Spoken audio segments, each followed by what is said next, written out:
નમસ્કાર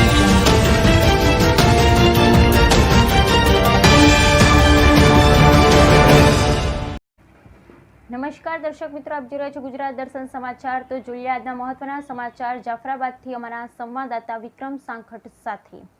વાંઢ ગામે ખોડિયાર માતાજીના બીજા પાટોત્સવનું ભવ્ય આયોજન સમસ્ત બાબરકોટ ગામ તેમજ સમસ્ત સાંખટ પરિવાર દ્વારા કરવામાં આવ્યું હતું, જેમાં સમસ્ત સાંખટ પરિવારના લોકો જોડાયા હતા અને 4 કુંડીનો યજ્ઞ કરવામાં આવ્યો હતો, જેમાં 8 પાટલાઓમાં લોકો જોડાઈ અને યજ્ઞ કરવામાં આવ્યો હતો, જેમાં મુખ્ય યજમાન શ્રી રૂપેશભાઈ નાનાભાઈ સંખટ બાબરકોટ ગામના વતની મુખ્ય પાટલાના યજમાન રહ્યા હતા।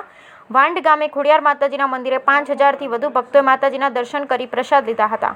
અમરેલી જિલ્લાના જાફરાબાદ તાલુકાના વાંઢ ગામે ખોડિયાર માતાજીના મંદિરે તારીખ 19/5/2024 ને રવિવારના રોજ સમસ્ત બાબરકોટ ગામના સમસ્ત સાંખટ પરિવારના લોકો જોડાઈને બીજો ભવ્ય પાટોત્સવ ઉજવવામાં આવ્યો હતો। આ પ્રસંગે સાંખટ પરિવારના તમામ આગેવાનો વડીલો ઉપસ્થિત રહ્યા હતા, તેમજ આજુબાજુ ગામના સરપંચશ્રીઓ, બાબરકોટ ગામના સરપંચ, ઉપસરપંચ, સભ્યશ્રીઓ, રાજકીય આગેવાનો બહોળી સંખ્યામાં લોકો ઉપસ્થિત રહ્યા હતા। ઉપસ્થિત તમામ રાજકીય લોકો તથા આગેવાનોનું સમસ્ત બાબરકોટ ગામ તેમજ સમસ્ત સાંખટ પરિવાર દ્વારા તમામ ઉપસ્થિત લોકોનું ભવ્ય સ્વાગત સન્માન કરવામાં આવ્યું હતું।